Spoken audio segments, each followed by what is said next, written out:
la base, quand j'ai commencé à manger plus de végétal, c'était entre autres pour des raisons de santé. Enfin, en tout cas, je voulais atteindre un meilleur équilibre nutritionnel et alimentaire à ce moment-là. Et du coup, c'est vrai que je me suis assez spontanément intéressée à tout ce qui était la nutrition végétale, même au-delà en fait d'un projet de fertilité ou de maternité. Après, c'est vrai qu'on tombe aussi volontiers maintenant sur internet sur des mamans qui partagent du coup leur régime végétarien ou végétalien au cours de la grossesse, au cours de l'allaitement. Et évidemment, ça remplace pas du tout une consultation médicale dédiée, mais je trouve que ça fait une bonne source en tout cas d'information et de prévention à ce sujet.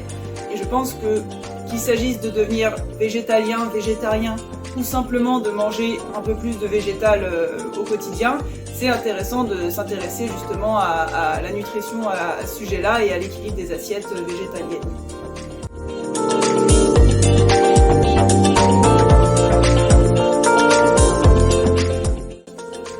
Alors c'est vrai que moi je suis surtout vigilante au fer, à l'iode et aux oméga 3.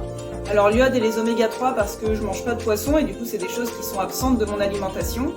Le fer parce que j'ai toujours été carencée en fer et ce même quand je mangeais de la viande. Et d'ailleurs je suis un peu moins carencée maintenant que je mange plus de viande, donc comme quoi il y a plein de choses qui rentrent en compte à ce niveau-là.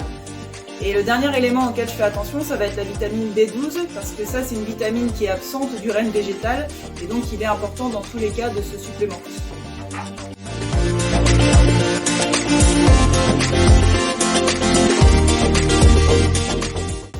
Alors déjà, je lui dirais de faire attention aux oligo-éléments que j'ai cités juste avant, donc à savoir le fer, l'iode, les oméga 3 et la vitamine B12.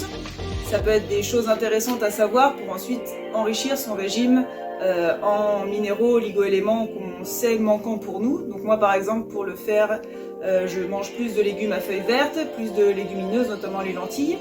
En ce qui concerne l'iode et les oméga 3, du coup je vais faire attention à incorporer dans mon alimentation du tartare d'algues, des sushis, des choses comme ça.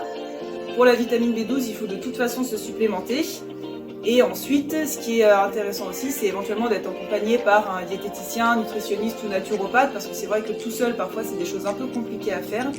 Et un dernier détail, je pense que c'est important aussi que le papa fasse attention à son équilibre nutritionnel à ce moment-là, parce qu'il fait quand même partie du process.